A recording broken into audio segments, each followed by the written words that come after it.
जब एक संख्या में 20 जोड़ा जाता है तो वह स्वयं का 116% हो जाती है। तो कोई भी अपना 100% होता है, मतलब 116 होने का मतलब 16% बढ़ाने के लिए हमें 20 जोड़ना पड़ा। तो 4% 5 आ जाएगा, 100% आ जाएगा 125। 4% जो है वो 5 है। ज़्यादा आसान है, 1% निकालने की कोई जरूरत नहीं है। Question number 91। दो संख्याएं किसी तीसरी संख्या से 50% और 75% कम है। तो ए बी सी 100 है, 50 कम है तो 50 है, और 75% कम है यानी कि 25 है।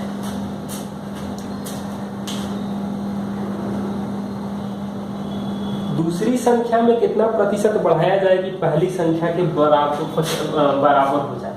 तो पहला जो है दूसरे का दुगुना है। दुगुना होने का मतलब है कि 100%, दूसरे वाले में 100% वृद्धि करेंगे तो पहले के बराबर आएगा। Question number 92। पेट्रोल की कीमत 60 रुपया प्रति लीटर से बढ़कर 75 रुपया प्रति लीटर हो जाती है। तो खपत में कितना प्रतिशत कम करें ताकि खर्च केवल 10% बढ़े। तो सबसे पहला तो काम है कि 60 और 75 का एलसीएम ले लेंगे तो आ जाएगा 300। मतलब पहले हम लोग खर्च कर रहे थे 300 बटा में 60 यानी कि 5 लीटर। 10% बढ़ाना है यानी कि अब 330 रुपये का पेट्रोल खर्चा कर सकते हैं 75 के भाव से। तो 5 भाग देंगे तो ये आएगा 15 से भाग देंगे तो 22/5 यानी 4.4, मतलब 50 और 44 मतलब 188। मतलब हमें 12% पेट्रोल के खपत में कमी करना पड़ेगा। दूसरे तरीके से भी देख सकते हैं, लेकिन ये ज़्यादा मुझे आसान लगता है। Question number 93।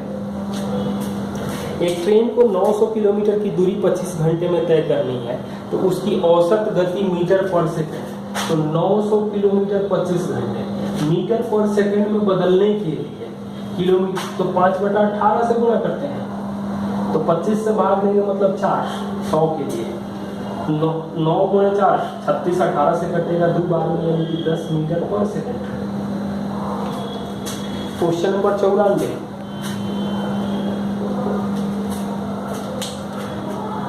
कोई नाव धारा के विपरीत 18 किलोमीटर प्रति घंटे की चाल से चलती है और समान दूरी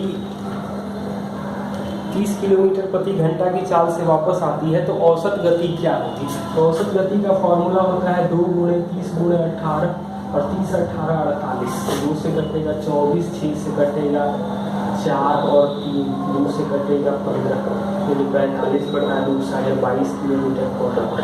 वैसे भी इसका एक शॉर्टकट ये है कि जो भी आंसर होगा 18 और 30 के आधे से कम होगा, मतलब 24 से कम होगा। और 24 से कम 2 ऑप्शन दिए गए हैं, 20.5 भी दिया है, तो इसमें हमें कैलकुलेट करना पड़ेगा। Question number 95। एक साइकिल सवार 21 ए और बी 21 और 24 किलोमीटर प्रति घंटे की चाल से एक दूसरे की तरफ चलना प्रारंभ करते हैं। 1 घंटे 12 मिनट के बाद एक दूसरे से मिलते हैं। तो जब चलना आरंभ किया था तो बीच की दूरी, तो अपोजिट डायरेक्शन में रिलेटिव वेलोसिटी जुड़ता है, तो 21 और 24 जुड़ जाएगा यानी कि 45। 1 घंटा 12 मिनट का मतलब हो जाएगा 1/1/5 यानी 6/5 यानी 54 किलोमीटर। यदि विराम को निकाल दिया जाए तो बस की चाल 60 किलोमीटर प्रति घंटा है, और विराम को शामिल कर लिया जाए तो बस की चाल जो है वो 60 और 45 है। मतलब टाइम जो लगेगा वो 4, तो टाइम जो लगेगा 3 4 के लिए 60 है, मतलब 1 के लिए विराम 15 मिनट का विराम करेगा। तो प्रति घंटे बस 15 मिनट विराम करेगा। Question number 97। साधारण ब्याज की दर से 3 वर्षों में मूलधन 15% बढ़ता है, तो साधारण ब्याज हमेशा बराबर गति से बढ़ता है। 15% 3 साल में बढ़ा यानी साधारण ब्याज की दर जो है वो 5% है। उसी दर पर 15 लाख रुपया 3 वर्ष के बाद कितना चक्रवृद्धि ब्याज देगा। तो ये तो हम लोग जानते हैं कि 8,000 रुपये के लिए 3 साल में 1261 रुपये चक्रवृद्धि ब्याज मिलता है। तो ये याद रहेगा तो ज़्यादा बेहतर रहेगा। हमसे पूछ रहा है कि 15 लाख रुपए पर क्या मिलेगा, मतलब 8,000 पर हमें मिल रहा है 1261 रुपया, मतलब 1,000 पर हमें क्या मिलेगा। 8 से भाग देंगे तो 108 से भाग दें तो 8 एकम 8 4 8 बचे 40 157 समथिंग। मतलब हम लोग कह सकते हैं कि 1 रुपये पर जो मिलेगा वो 0.157 मिलेगा, 0.57 या 578 के लगभग में जो भी है। तो 15 लाख पर मिलेगा, 15 गुणे 0.157 लाख।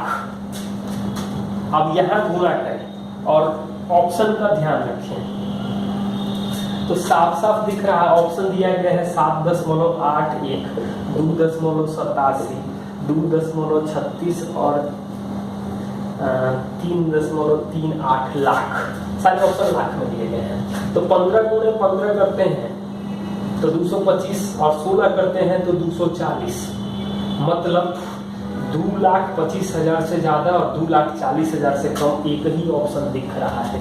तो हमें पूरे एग्जैक्ट कैलकुलेट करने की कोई जरूरत नहीं। क्वेश्चन नंबर 98,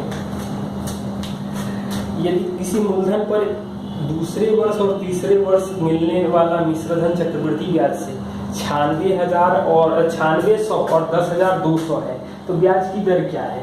तो 2 साल में 9600 है, 10,272 है, मतलब 672 ब्याज मिल रहा है। वो 9600 का कितना प्रतिशत है? तो आर आ जाएगा, प्रतिशत 2 जीरो से कटेगा, मतलब आर साफ साफ दिख रहा है कि 7% हो जाएगा। 1 रुपए की राशि ए ने बैंक में 100 रुपए की राशि का निवेश 2 साल के लिए पहले साल 5% और दूसरे साल 6% की दर से निवेश किया। तो 5 और 6 का अप्लाई करेंगे तो 5% और 6% मतलब 11.3%। 5 + 6 + 5 × 6 बटा में 100। ये तो ब्याज हो गया, यानी मिश्रधन आ जाएगा 111.3% आ रहा है 24,486। तो मूलधन क्या है? तो दशमलव हटेगा तो 1 जीरो आएगा। अब हम भाग दें 1113 से तो 2 बार में तो कटेगा तो 2226 आएगा, मतलब 2 कुछ भी है, 3 में है 6 मतलब कि 2 जीरो, मतलब 1% आ जाएगा 220, तो 100% आ जाएगा 220 डबल जीरो 22,000। Question number 100,